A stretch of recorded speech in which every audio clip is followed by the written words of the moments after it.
O que acontece na mente de alguém que vive suspenso entre dois mundos? Quando José Antônio Silveira abriu os olhos após meses mergulhado nas profundezas do coma, não foram as paredes brancas do hospital que primeiro reconheceu, nem o som dos aparelhos que por tanto tempo monitoraram sua sobrevivência. Foi um rosto, um olhar. Alguém que, durante sua jornada nas sombras, havia sido muito mais que uma simples cuidadora. O fazendeiro, homem forte e acostumado a comandar sua própria vida, agora se via completamente vulnerável, renascendo em um mundo que continuara a girar sem ele. Ninguém poderia imaginar que o trágico acidente que quase ceifou sua vida também seria o catalisador de segredos há muito enterrados, revelações que conectavam sua história à da misteriosa Carolina Santos, de maneiras que ninguém poderia suspeitar. Em uma pequena cidade do interior de Minas Gerais, onde aparências e tradições ditam as regras silenciosas do convívio, o despertar de José Antônio foi apenas o começo de uma transformação que abalaria os alicerces de tudo o que ele e aqueles ao seu redor acreditavam ser verdade. O sol mal tinha despontado no horizonte quando José Antônio Silveira já estava de pé, observando sua propriedade do alpendre da Casa Grande.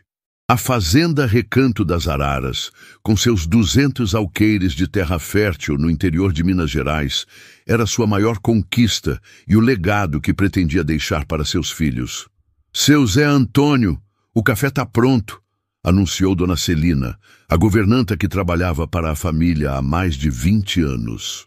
"Já vou, Celina, só quero ver esse amanhecer mais um pouquinho", respondeu sem desviar o olhar das montanhas que contornavam sua propriedade. José Antônio era um homem de poucas palavras, mas muitas ações. Aos 62 anos, carregava no rosto marcado pelo sol e no corpo ainda resistente a história de uma vida dedicada ao trabalho. Viúvo há 10 anos, desde que Mariana partira precocemente vítima de um câncer, ele havia transformado a fazenda em seu refúgio e obsessão. Na cozinha, Sebastião, o capataz da fazenda, já o aguardava com uma pasta cheia de papéis. A amizade entre os dois vinha de longe, desde os tempos em que José comprou as primeiras terras, quando tudo ainda era mato e promessa. "Bom dia, patrão. Tem novidade sobre aquela divisa com a fazenda Bom Retiro?" José serviu-se de café forte antes de responder. "Deixa isso para depois, Tião. O Marcelo disse que vem hoje conversar sobre isso." "O doutor Marcelo, é?" comentou Sebastião, sem esconder o descontentamento. "Ele anda muito interessado nessa venda, não é?" "Meu filho é advogado, Tião. Entende dessas coisas melhor que nós." O celular de José tocou, interrompendo a conversa. Ao ver o número, seu semblante mudou. Afastou-se para o corredor, falando baixo. Sebastião fingiu não notar, mas a inquietação do patrão era evidente. Meia hora depois, José conduzia seu jipe pela propriedade, inspecionando a plantação de café que se estendia pelas encostas suaves. Parou próximo a um grupo de trabalhadores que colhiam os grãos maduros. "Essa safra vai ser boa, seu Zé", exclamou um dos colhedores mais velhos. "Se Deus quiser, Juca, precisa ser boa mesmo. Os tempos não estão fáceis." O barulho de um carro se aproximando chamou sua atenção. Era o BMW azul marinho de seu filho Marcelo, advogado em Belo Horizonte, que vinha à fazenda com cada vez mais frequência desde que surgira a proposta de compra de parte das terras. "Pai, precisamos conversar", disse Marcelo assim que desceu do carro, sem nem mesmo cumprimentar os trabalhadores. "A proposta da mineradora aumentou. É uma oportunidade única." José respirou fundo antes de responder. "Não vou vender nada, Marcelo. Já disse isso. O senhor é teimoso demais. Essa fazenda dá mais trabalho do que retorno financeiro. Com o dinheiro da venda, poderia viver tranquilo pelo resto da vida. E o que eu faria sem ter o que fazer, meu filho? Essa terra é minha vida." A discussão continuou enquanto caminhavam em direção à sede. Ao longe, funcionários observavam a cena, já acostumados às visitas tensas do Dr. Marcelo. Quando ficaram sozinhos no escritório da fazenda, José recebeu outra ligação misteriosa. Suas mãos tremeram levemente enquanto atendia. "Não posso falar agora", sussurrou ao telefone, olhando de soslaio para o filho. Ao desligar, encontrou o olhar inquisidor de Marcelo. "Algum problema, pai?" "Nada que você precise se preocupar", respondeu secamente. "Agora preciso verificar o trator novo. Chegou ontem e quero testá-lo ainda hoje." José saiu apressado, deixando Marcelo para trás com suas pastas de documentos e propostas de venda. O que ninguém sabia é que aquela seria a última vez que veriam o dono do Recanto das Araras caminhando firme por sua propriedade. Antes do anoitecer, o destino mudaria drasticamente o curso da vida de José Antônio Silveira. O trator novo reluzia sob o sol da tarde quando José Antônio ajustou o chapéu de palha e subiu na cabine. A máquina era um símbolo de progresso em meio à sua relutância em modernizar a fazenda. Sebastião se aproximou antes que ligasse o motor. "Patrão, aquela cerca na divisa com o Bom Retiro foi derrubada de novo. Isso não é coincidência." José apertou os olhos, que pareciam mais cansados que o normal. "Tião, você acha que é gente do Coronel Renato fazendo pressão?" O capataz apoiou-se no trator e falou mais baixo. "Tenho certeza. Desde que a mineradora mostrou interesse, esse homem está fazendo de tudo para forçar o senhor a vender. Não é só a mineradora que interessa o coronel. Ele quer as nascentes, Tião. A água vale mais que o minério nessas bandas." Um silêncio significativo pairou entre os dois homens que conheciam bem o valor de cada palmo daquela terra. "O senhor recebeu ameaças?" Sebastião finalmente perguntou. "Aqueles telefonemas... Nada que não possa resolver", cortou José, ligando o motor do trator. "Vou até a divisa ver esse estrago. Volto antes do jantar. Quer que eu vá junto?" "Não, fique de olho no Marcelo. Não deixe ele fuçar nos meus documentos." O barulho do motor abafou qualquer resposta. José conduziu o trator pela estrada de terra que cortava a propriedade, o sol já descendo para o horizonte, pintando o céu com tons alaranjados que se refletiam nas janelas da casa grande. Na divisa, a destruição era maior do que havia imaginado. Não apenas a cerca fora arrancada, mas sinais claros de máquinas pesadas indicavam uma tentativa de alterar o curso do pequeno riacho que definia o limite da propriedade. "Filhos da mãe", murmurou, tirando o celular do bolso. Fotografou os danos e estava discando quando notou o movimento entre as árvores. Rapidamente guardou o aparelho e voltou ao trator. Precisava sair dali antes que escurecesse completamente. Foi na curva mais íngreme da estrada que tudo aconteceu. O trator acelerou inexplicavelmente, como se tivesse vida própria. José lutou com o volante, sentindo um cheiro forte de óleo queimado. O freio não respondeu. Em segundos, o que era uma descida controlada se transformou em queda livre. "Socorro!" gritou, mas sua voz foi abafada pelo estrondo do trator capotando. O último pensamento de José, antes que a escuridão o envolvesse, foi um nome que não pronunciava há anos, um nome que ninguém em sua vida atual conhecia. "Lídia", sussurrou enquanto seu corpo era arremessado da cabine.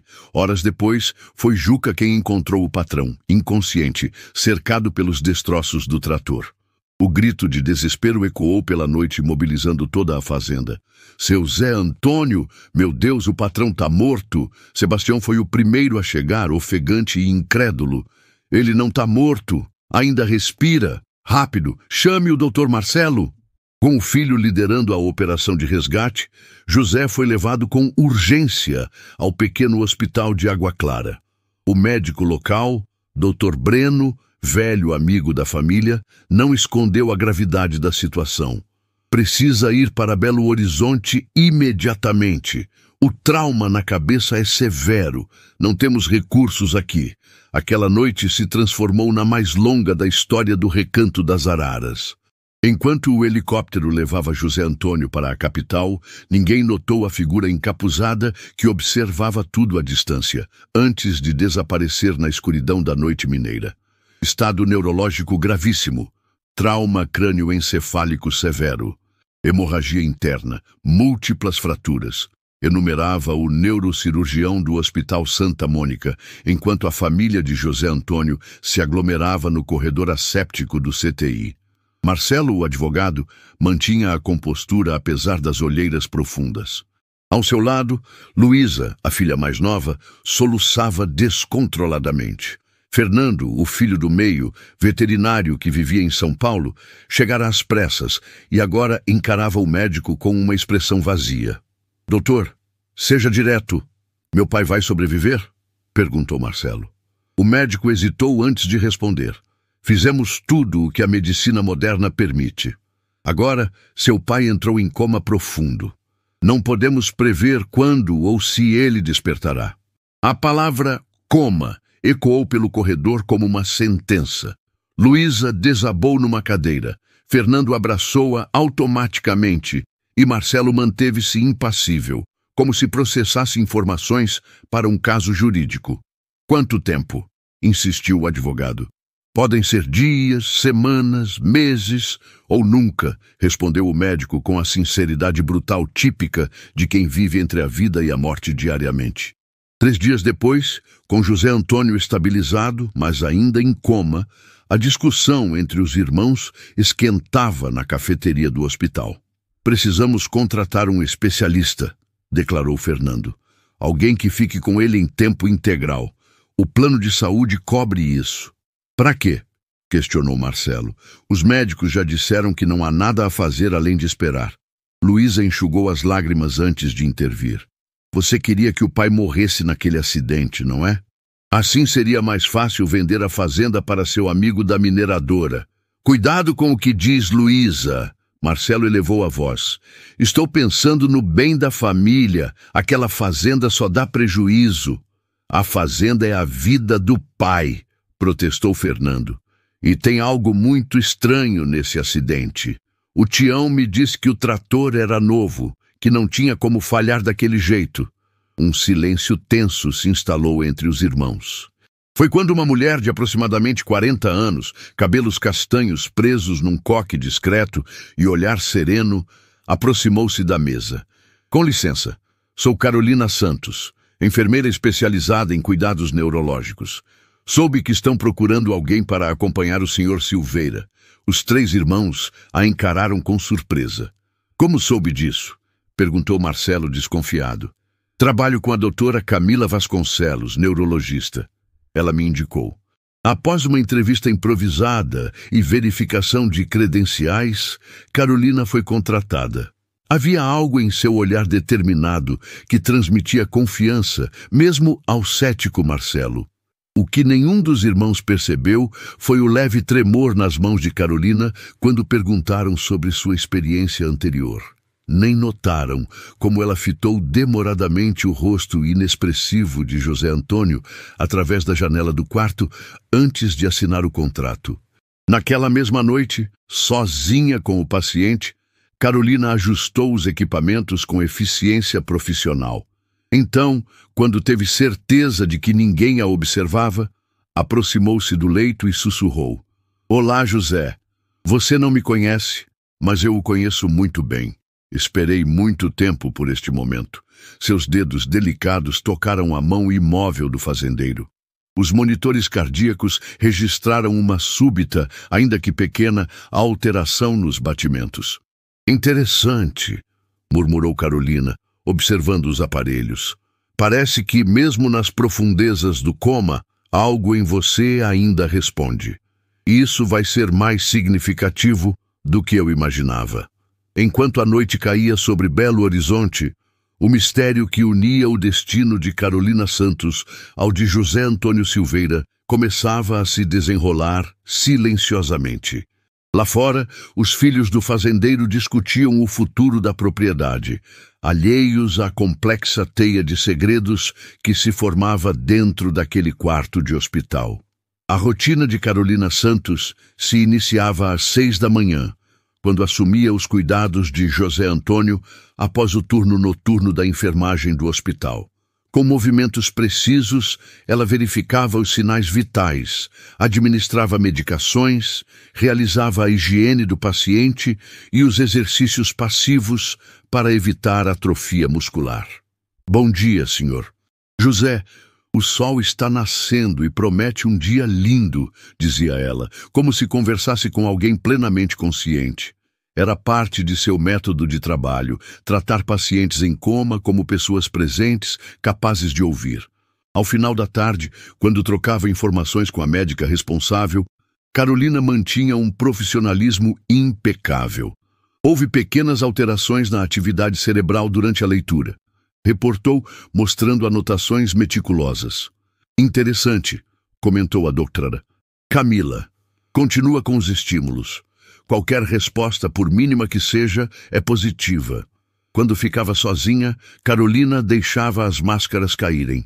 Seu olhar percorria o rosto de José, buscando traços familiares em meio aos hematomas que ainda marcavam sua face. O telefone tocou, interrompendo seus pensamentos. Era Paula, sua única amiga confidencial. Ainda não acredito que você está fazendo isso, Carol, disse a voz no outro lado da linha. Depois de tudo o que aconteceu.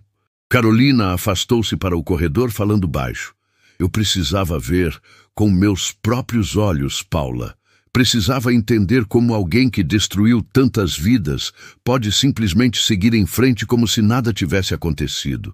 E agora que você o viu assim, vulnerável, o que sente? A pergunta pairou no ar por alguns segundos antes de Carolina responder. Confusão. Achei que sentiria satisfação, talvez até alegria, mas ver um ser humano reduzido a esse estado, não sei mais o que penso. Cuidado, Carol, essa obsessão com o passado não é obsessão, cortou Carolina. É justiça. Meu pai merece isso. Após desligar, Carolina retornou ao quarto, deparando-se com Luísa, que a observava da porta com expressão intrigada. Com quem falava? Perguntou a filha de José. Assuntos pessoais, respondeu Carolina, recuperando rapidamente sua postura profissional.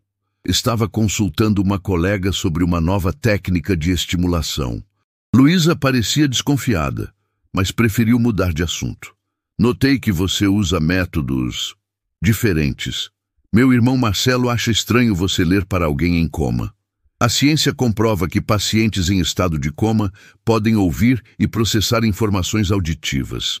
Estimulação sensorial constante aumenta as chances de recuperação, explicou Carolina com a serenidade de quem domina o assunto. E precisa ser você mesma a fazer isso 12 horas por dia? Não tem família, outros pacientes? O olhar de Carolina endureceu por um instante. Dedico-me integralmente aos meus casos, senhorita Luísa. Formei-me em enfermagem em Ribeirão Preto e me especializei em neurologia exatamente para ajudar pessoas como seu pai.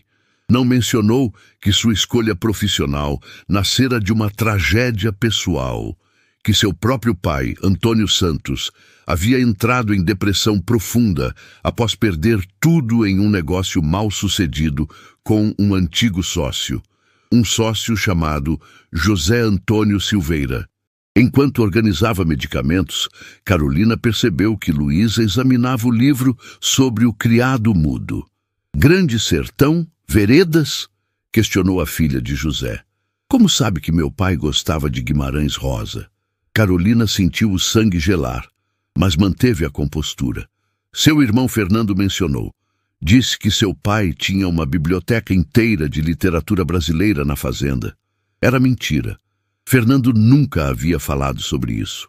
Carolina sabia da paixão de José pela literatura, porque décadas atrás, quando ainda era criança, o vira discutindo obras com seu próprio pai nas reuniões de negócios que antecederam a tragédia familiar. Depois que Luísa saiu, Carolina abriu a gaveta da cômoda e retirou discretamente um pequeno medalhão dourado. Abrindo-o, revelou uma antiga foto onde dois homens sorridentes brindavam em frente a uma placa que dizia Empreendimentos Santos Silveira. Guardou-o rapidamente ao ouvir passos no corredor. Um dia você vai acordar, José Antônio, sussurrou para o paciente imóvel. E quando esse dia chegar, quero que olhe nos meus olhos e me reconheça como a filha do homem que você destruiu. Mas até lá, cuidarei de você como ninguém jamais cuidou. O monitor cardíaco registrou outra leve oscilação, como se mesmo nas profundezas do coma, algo em José Antônio reagisse àquela voz carregada de segredos do passado. 3 meses se passaram desde o acidente.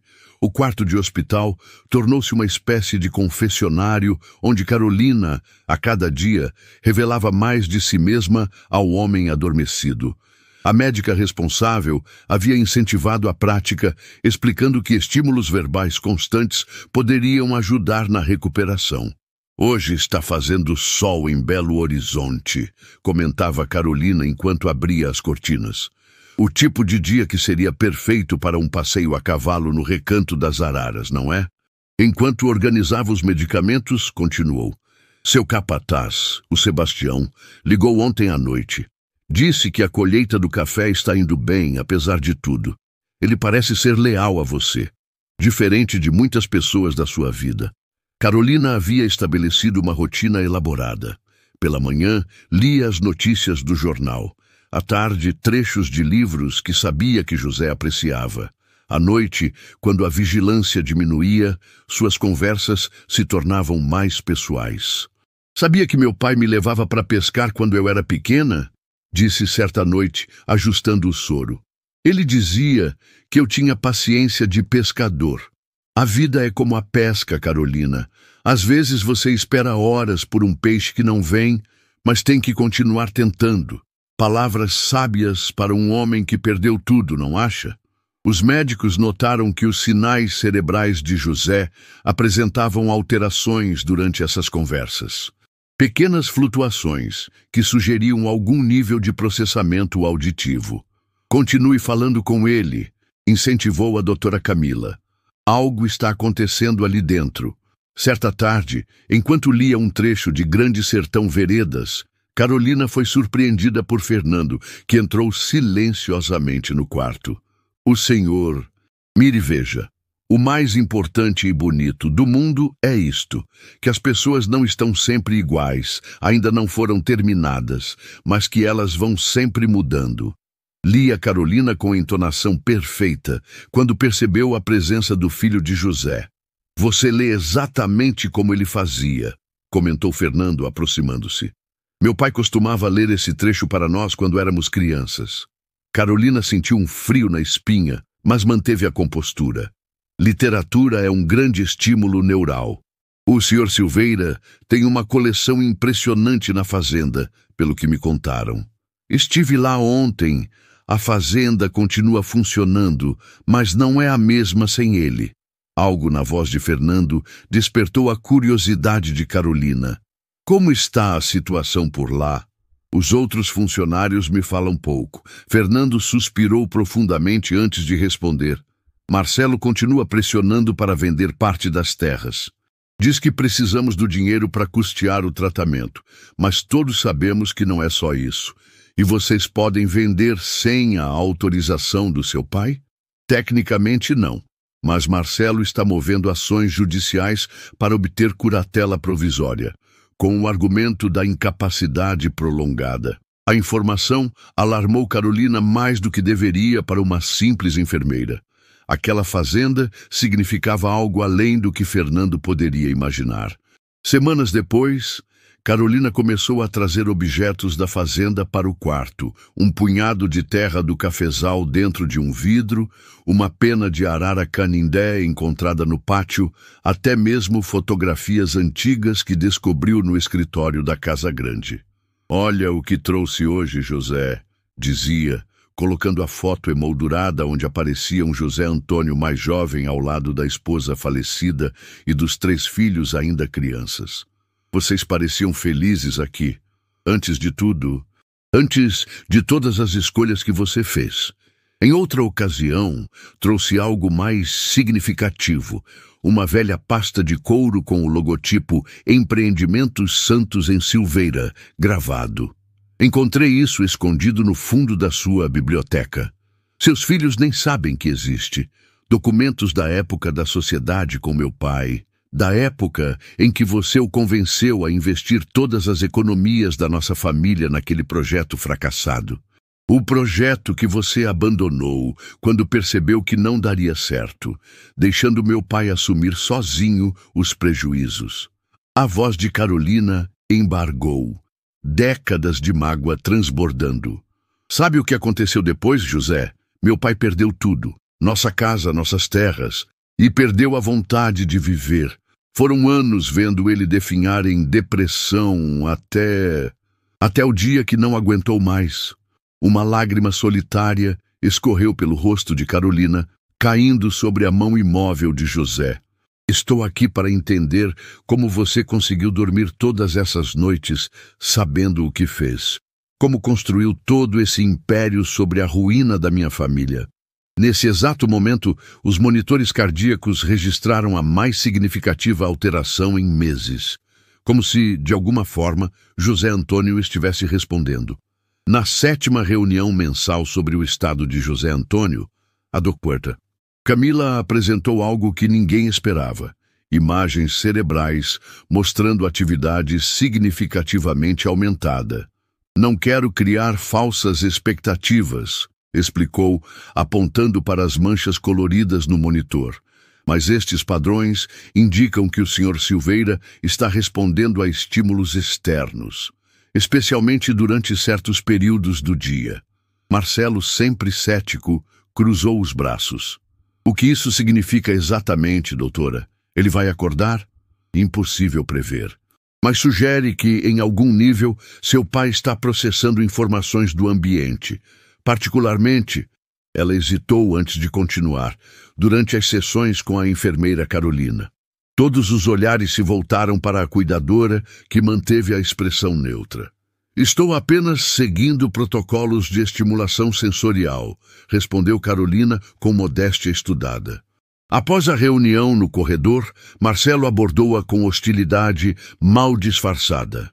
Que tipo de estímulos você anda dando ao meu pai quando ninguém está olhando? Apenas converso com ele, leio livros, coloco música. Métodos comprovados cientificamente, respondeu Carolina, sustentando o olhar. E por que os maiores picos de atividade cerebral acontecem quando você está sozinha com ele? Talvez porque são os momentos mais calmos, sem interrupções ou tensão no ambiente, devolveu ela, com uma indireta que não passou despercebida. Dias depois, durante um procedimento de rotina, aconteceu o primeiro sinal verdadeiramente promissor. Carolina ajustava a posição de José na cama quando sentiu. Fraco, quase imperceptível, mas inconfundível. Os dedos de sua mão direita haviam se movido voluntariamente. José? Chamou ela, o coração acelerado. Se você pode me ouvir, tente mover os dedos novamente. Nada aconteceu. Carolina pressionou o botão para chamar a equipe médica que realizou exames imediatos. Movimento reflexo ou voluntário é um sinal positivo, concluiu o neurologista. Continuaremos monitorando. Nas semanas seguintes, pequenos sinais se multiplicaram. Alterações na pressão sanguínea, quando Carolina lia certas passagens, movimento ocular sob as pálpebras durante estímulos auditivos específicos e, mais raramente, aquele movimento sutil dos dedos. Um dia, enquanto Carolina estava na cafeteria, Luísa a surpreendeu com uma pergunta direta. Como você sabia que meu pai mantinha um diário? Carolina quase derrubou o café. Perdão? Você pediu a Fernando para trazer o diário que ficava guardado na gaveta da escrivaninha. Como sabia da existência dele se nunca esteve na fazenda? O cérebro de Carolina trabalhou rapidamente. Seu pai me disse, respondeu antes que pudesse se conter. Luísa arregalou os olhos. Como assim ele te disse? Ele está em coma. Não literalmente, corrigiu Carolina, recuperando o controle. Percebi reações quando mencionei literatura, diários, escrita. Fiz uma suposição educada, baseada nos padrões de resposta neural. Muitos pacientes em coma reagem a palavras associadas a objetos de valor emocional. A explicação soava plausível, mas o olhar de Luísa permanecia desconfiado. Há algo sobre você que não faz sentido, Carolina. É como se conhecesse meu pai melhor do que deveria. Antes que a conversa prosseguisse, o alarme do pager de Carolina soou. Era o quarto de José. Correndo pelo corredor, ela encontrou Marcelo já no quarto, inclinado sobre o pai. O monitor cardíaco mostrava batimentos acelerados. "O que aconteceu?" perguntou Carolina, retomando imediatamente seu papel profissional. "Não sei. Entrei e os monitores começaram a apitar", respondeu Marcelo genuinamente assustado. "É algo grave?" Carolina verificou rapidamente os sinais vitais. "Não parece ser uma emergência médica, mas como uma resposta emocional intensa." "Resposta a quê?" "Eu só entrei e falei, 'Oi, pai, sou eu.'" O rosto de Carolina iluminou-se com compreensão. "Ele está ouvindo, realmente ouvindo e reconhecendo. Doutor Marcelo, continue falando com ele, por favor." Relutante, Marcelo aproximou-se do leito. "Pai, sou eu, Marcelo. Estamos todos aqui esperando você melhorar. A fazenda...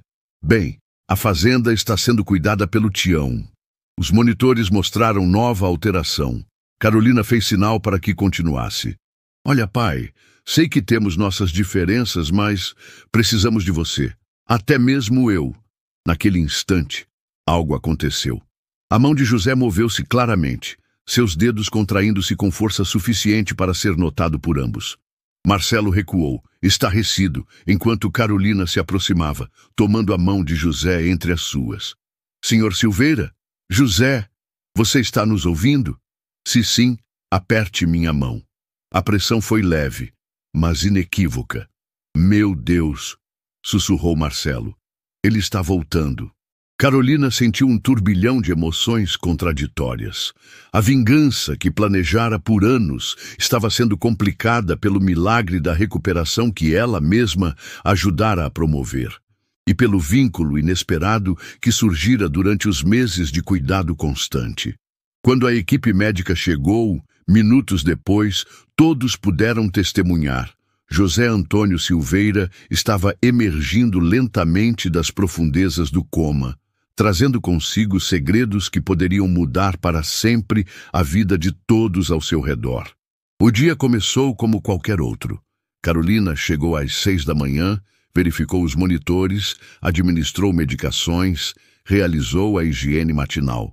A única diferença era a expectativa palpável no ar após os eventos do dia anterior. "Bom dia, José", disse ela, ajustando as cortinas para deixar a luz suave da manhã entrar. "Parece que você decidiu voltar para nós, afinal." Enquanto preparava os equipamentos para a fisioterapia passiva, Carolina continuou seu monólogo habitual. "O dia está lindo lá fora. Céu azul, temperatura amena, um típico inverno mineiro. Aquele tipo de dia que você aproveitaria para um café na varanda da fazenda, não é?" Foi então que aconteceu. Enquanto manipulava o braço direito de José, Carolina sentiu os dedos dele se moverem intencionalmente. Olhou para o rosto e viu algo que fez seu coração parar. Pálpebras trêmulas, lutando para se abrir. "José?" chamou, inclinando-se mais perto. "Você está aí? Consegue me ouvir?" Os olhos de José Antônio se abriram lentamente, desfocados a princípio, piscando contra a luz. Confusão e desorientação eram evidentes em seu olhar. Carolina pressionou imediatamente o botão de emergência. "Tudo bem, você está no hospital. Teve um acidente." "Esteve dormindo por um bom tempo", explicou com calma profissional enquanto verificava seus sinais vitais. A boca ressecada de José tentou formar palavras, mas apenas um grunhido saiu. Carolina ofereceu-lhe água com uma pequena esponja. "Não tente falar ainda. Sua garganta está fraca pelo desuso." Médicos e enfermeiros invadiram o quarto, iniciando uma bateria de exames enquanto Carolina se afastava para dar espaço. Do canto do quarto, observava com uma mistura de emoções que nem ela mesma conseguia decifrar. Horas depois, quando a agitação diminuiu e os exames preliminares foram concluídos, Carolina foi convidada a retornar ao quarto. José estava mais desperto agora, embora visivelmente exausto pelo esforço. Ele pediu por você, informou a doutora Camila, genuinamente surpresa. Não conseguimos entender tudo, mas seu nome foi a primeira coisa clara que disse. O coração de Carolina acelerou. Será que José a havia reconhecido? Será que, mesmo em coma, havia compreendido as confissões que ela fizera durante aqueles meses? Aproximou-se cautelosamente da cama. Os olhos de José, agora mais focados, seguiram seus movimentos. Senhor Silveira, sou Carolina Santos, sua enfermeira. Cuidei de você durante todo este tempo. José tentou falar, a voz saindo rouca e fraca. Lídia? Carolina congelou. Lídia era o nome de sua mãe, falecida há mais de 20 anos. Não, senhor. Sou Carolina. Carolina Santos. José fechou os olhos por um momento, como se tentasse organizar pensamentos dispersos. Quando os abriu novamente, havia uma clareza diferente em seu olhar. Filha da Lídia, sussurrou com dificuldade. E do Toninho. A revelação atingiu Carolina como um raio. Ele sabia. De alguma forma, mesmo no limbo do coma, José Antônio havia compreendido quem ela era. Como... Foi tudo o que conseguiu dizer. Sua voz... Respondeu José com esforço. Igual a dela. Lágrimas involuntárias brotaram nos olhos de Carolina.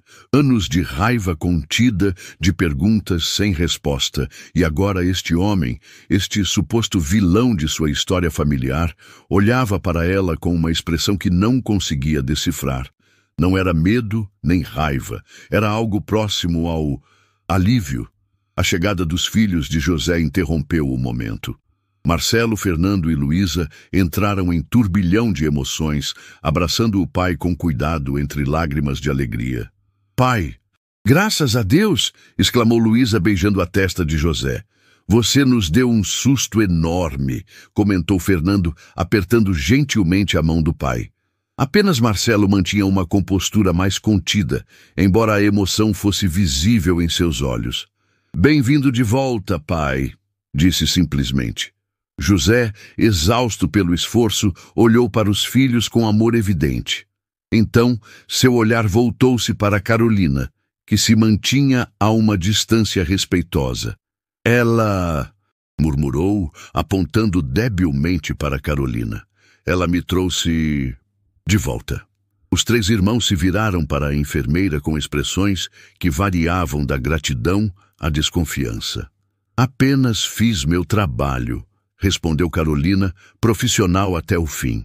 Mas quando os olhares dos filhos se voltaram novamente para o pai, José fixou seus olhos nos dela e sussurrou algo que só Carolina pôde ouvir.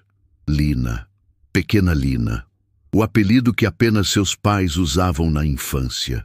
Um apelido que José Antônio só poderia conhecer se tivesse sido muito próximo de sua família. Mais próximo do que Carolina jamais imaginara. Naquele momento, Carolina soube que a história que buscava vingar era muito mais complexa do que havia acreditado durante toda a sua vida, e que o despertar de José Antônio Silveira era apenas o começo de revelações que poderiam reescrever não apenas o passado, mas também o futuro de ambos. Os dias que se seguiram ao despertar de José Antônio foram uma mistura de exaustivas sessões médicas, testes neurológicos e o lento retorno das funções motoras e cognitivas. Carolina continuou como sua enfermeira principal, mantendo o profissionalismo impecável durante o dia, enquanto lutava internamente com as revelações parciais daquele primeiro momento de consciência. Numa tarde tranquila, quando os filhos de José haviam saído para resolver questões relacionadas à fazenda, Carolina encontrou-se sozinha com ele. Seu paciente estava sentado na poltrona junto à janela, observando o movimento da cidade lá embaixo.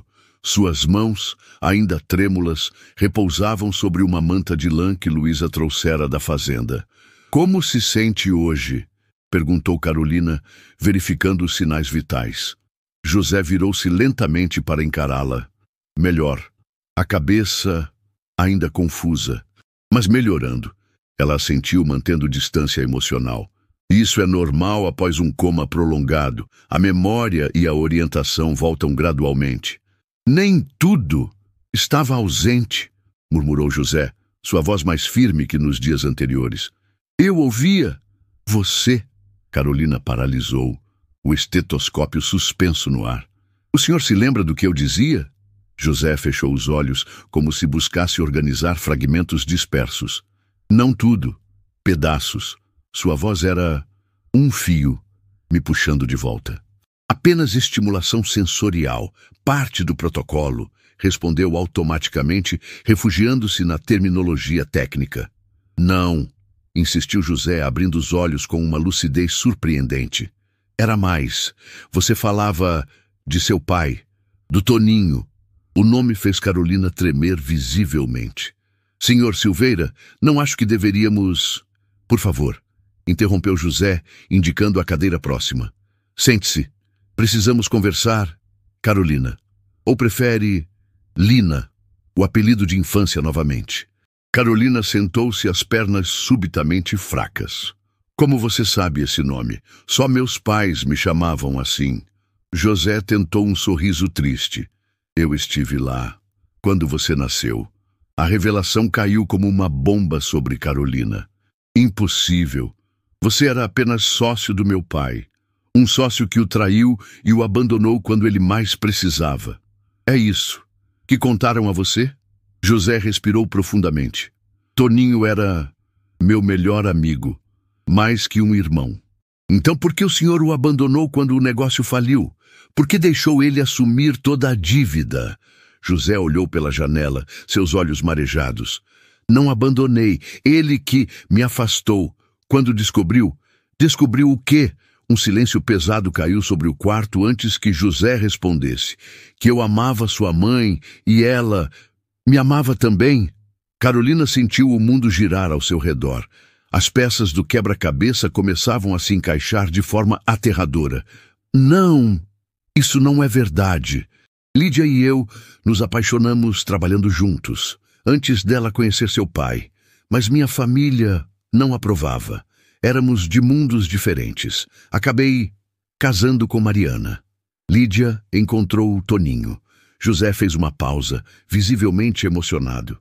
"Mas nunca deixamos de nos amar. Anos depois, nos reencontramos. O negócio foi uma desculpa para estarmos próximos."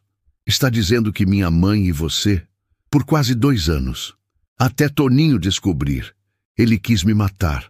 Em vez disso, dissolveu a sociedade, assumiu as dívidas, recusou minha ajuda, mudou-se com vocês para longe. Perdi contato com todos vocês."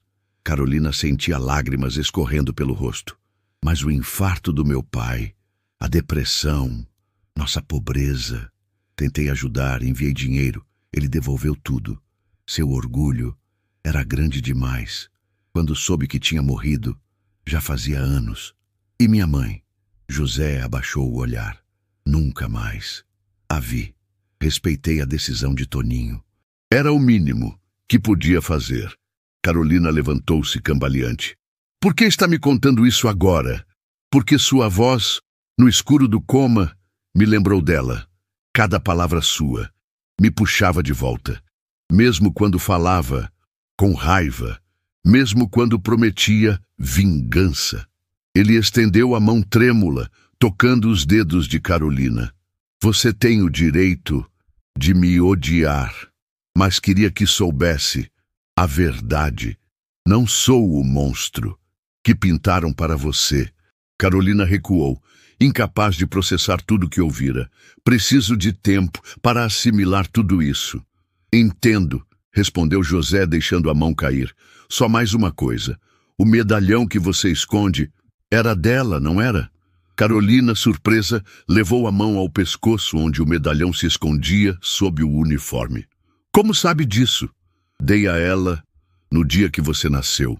Nesse momento, a porta se abriu e Marcelo entrou, interrompendo a conversa mais reveladora que Carolina já tivera em toda a sua vida. 2 semanas após o despertar de José Antônio, os médicos autorizaram visitas breves à fazenda como parte do processo de reabilitação. Carolina, ainda como enfermeira responsável, acompanharia o paciente nessas escapadas terapêuticas. A primeira viagem ao Recanto das Araras foi carregada de emoção. Quando o carro cruzou o portal da fazenda, José chorou silenciosamente. As araras Canindé, que davam nome à propriedade, sobrevoaram o veículo, como se saudassem o retorno do dono. Elas sabem, murmurou José, apontando para as aves. Sabem que voltei. Sebastião esperava na varanda, o chapéu nas mãos, os olhos marejados. Bem-vindo de volta, patrão. A fazenda sentiu sua falta. A refeição servida por Dona Celina foi simples, mas carregada de afeto. Galinhada com pequi, angu, couve refogada, todos os pratos preferidos de José, preparados com ingredientes da própria horta. Como está o lado leste? Perguntou José, já mais forte e articulado após semanas de terapia da fala. Tudo em ordem, respondeu Sebastião. Reforçamos a cerca depois do acidente. O tom hesitante do capataz não passou despercebido. Carolina, observando a interação, percebia que havia mais naquela história do que um simples acidente com o trator. Após o almoço, enquanto José descansava, ela encontrou Sebastião no celeiro. O acidente do Sr. Silveira não foi realmente um acidente, foi? Perguntou diretamente. Sebastião fitou-a longamente, avaliando se podia confiar nela. Não devia me meter nisso, moça. Mas já que pergunta... Não foi. Aquele trator era novo, revisado. Os freios foram adulterados. O senhor sabe quem fez isso? Tenho minhas suspeitas, respondeu, olhando significativamente para a casa. Há interesses grandes nessas terras, muito dinheiro envolvido. Na tarde seguinte, Carolina acompanhou José até seu escritório na fazenda. Ele insistira em verificar alguns documentos, apesar das recomendações médicas de evitar esforços mentais prolongados. Preciso mostrar algo a você, disse José, manuseando com dificuldade a chave de um cofre embutido na parede. Do interior, retirou uma pasta antiga e um envelope amarelado. Aqui está. Toda a verdade sobre a sociedade com seu pai. Carolina examinou os documentos com mãos trêmulas. Contratos, recibos, cartas, tudo comprovava a versão de José. Ele havia tentado ajudar Antônio Santos, enviando dinheiro que sempre fora devolvido, oferecendo sociedade em outros negócios, buscando contato que sempre fora negado. Ele nunca me contou, murmurou Carolina. Minha mãe faleceu tão jovem, e ele nunca falou sobre você. A dor e o orgulho mudam as pessoas, respondeu José. Toninho preferiu o silêncio a admitir a verdade.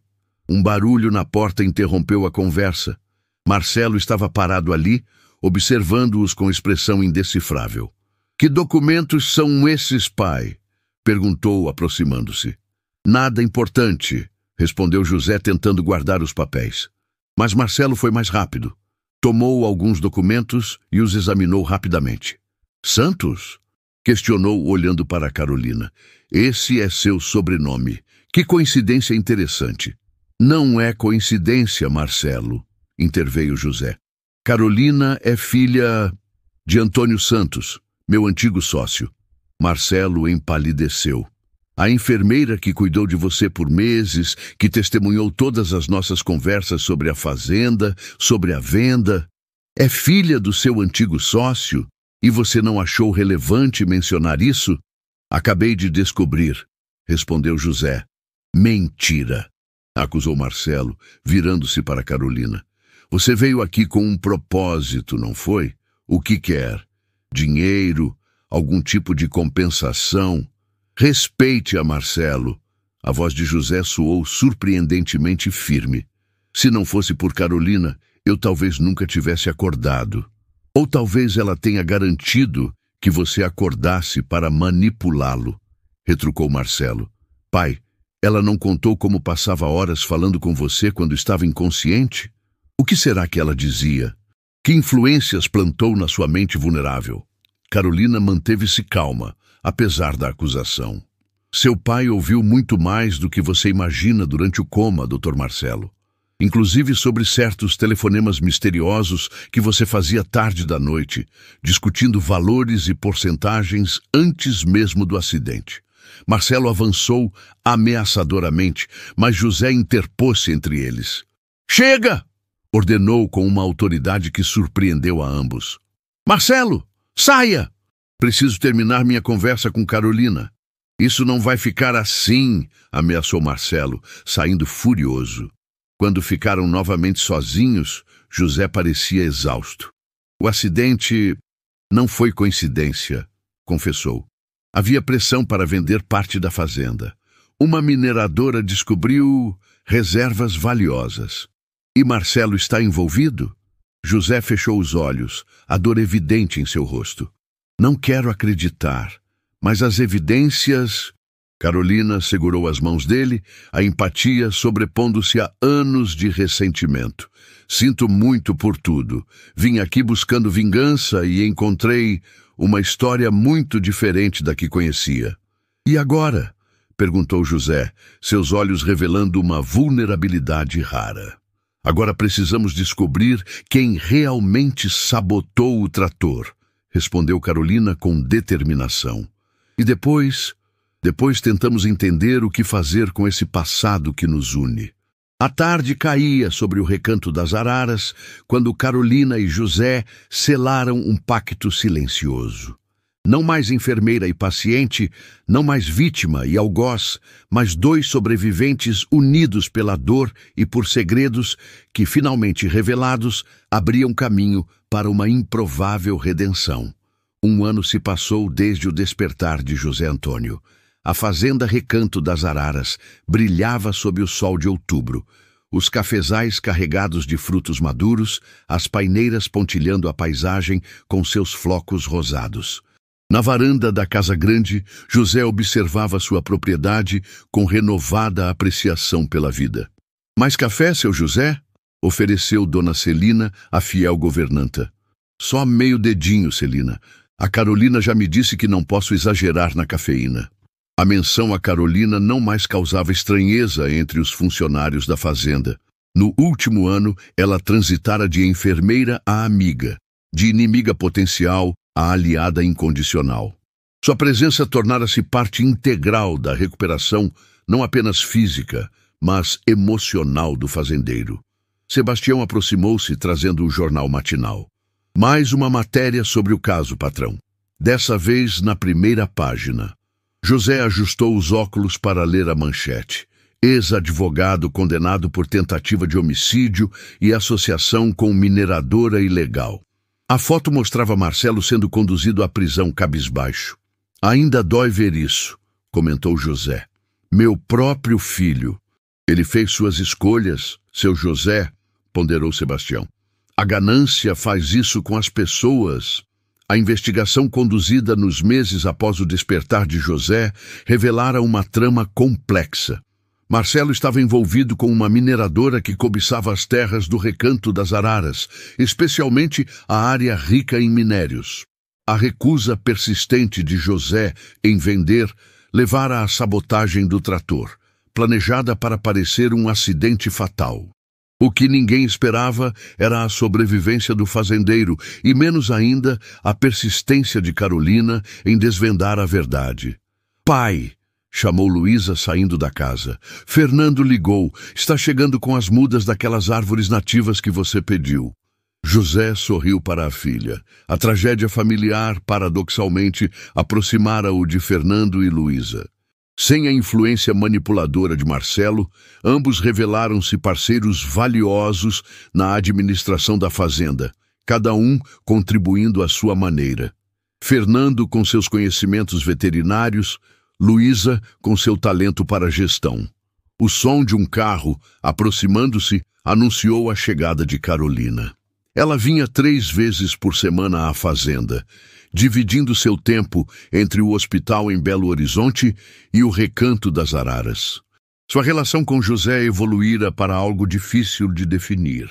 Não era romance no sentido convencional, mas uma conexão profunda forjada em circunstâncias extraordinárias. "Bom dia a todos", cumprimentou, subindo os degraus da varanda com uma pasta sob o braço. Trouxe os documentos da Fundação José. A Fundação Santos Silveira fora criada 6 meses antes, dedicada a apoiar famílias afetadas por tragédias rurais e financiar tratamentos médicos para vítimas de acidentes de trabalho no campo. Era a forma que ambos encontraram de transformar suas histórias pessoais de perda em algo construtivo. "Vamos para o escritório", convidou José, levantando-se com a ajuda da bengala que ainda utilizava. No aconchego do escritório, entre mapas da propriedade e fotografias antigas, José e Carolina examinaram os documentos, mas o olhar dele logo se desviou para a janela. "Algum problema?", perguntou ela, notando sua distração. "Estava pensando em como a vida é imprevisível", respondeu ele. "Um ano atrás, estava preso nas sombras, escutando sua voz sem poder responder, e você planejava se vingar de mim." Carolina sorriu, recordando sua jornada. "O universo tem um estranho senso de humor. Vim buscar justiça para meu pai e acabei descobrindo uma verdade que ele mesmo escolheu esconder." José apanhou o medalhão que agora repousava abertamente no pescoço de Carolina. "Lídia ficaria orgulhosa da mulher que você se tornou, forte como ela. Acho que ambos, meu pai e minha mãe, ficariam em paz vendo onde chegamos." Um ruído de carro interrompeu a conversa. Não era o veículo de Fernando, mas um táxi, do qual desceu um homem de meia idade, cabelos grisalhos e postura militar. "Quem é aquele?", perguntou Carolina, aproximando-se da janela. José empalideceu, apoiando-se na escrivaninha. "Não é possível", murmurou. "Depois de tantos anos." "José, você está bem?" "É Roberto", respondeu com voz trêmula. "Meu irmão mais novo, que desapareceu há 20 anos durante uma expedição na Amazônia. Todos pensávamos que estava morto." Carolina ajudou-o a sair do escritório. Na varanda, encontraram o visitante conversando com Luísa, que parecia tão confusa quanto eles. "Roberto", chamou José, a voz embargada. O homem virou-se, seus olhos tão parecidos com os de José que não havia dúvida sobre seu parentesco. "José Antônio", respondeu, avançando com hesitação. "Eu voltei." Os irmãos se abraçaram longamente, décadas de ausência dissolvendo-se em lágrimas silenciosas. Quando finalmente se separaram, Roberto notou Carolina.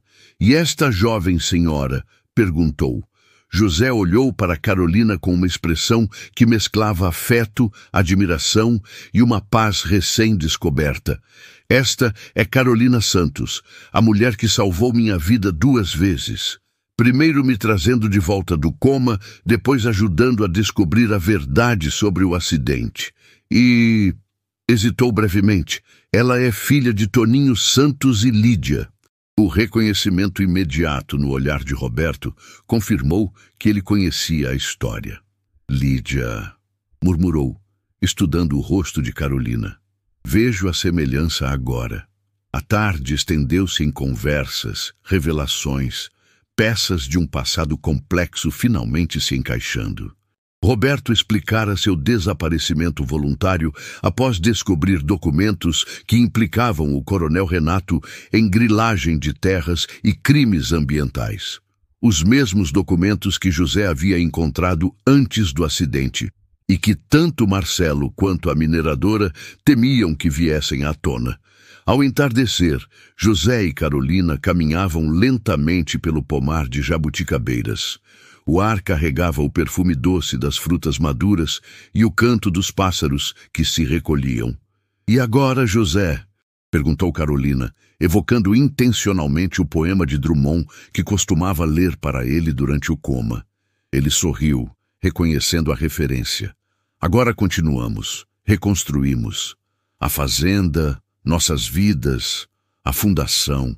Como parceiros, indagou ela. Como o que você quiser que sejamos, Carolina. Aprendi que rótulos importam menos que conexões verdadeiras. O que temos, construímos do jeito mais improvável. Carolina contemplou o recanto das araras. Este lugar que um dia representou tudo que odiava e que agora, ironicamente, tornara-se um símbolo de redenção. Sabe o que mais me impressiona? Comentou. Como a vida raramente é o que planejamos. Vim aqui buscar vingança e encontrei perdão. Você sofreu um acidente terrível que, paradoxalmente, abriu caminho para curas que nenhum de nós imaginava possíveis. José assentiu, segurando gentilmente a mão dela. O correr da vida embrulha tudo. A vida é assim, esquenta e esfria, aperta e daí afrouxa, sossega e depois desinquieta. O que ela quer da gente é coragem. Guimarães Rosa, identificou Carolina. O livro que eu lia para você no hospital.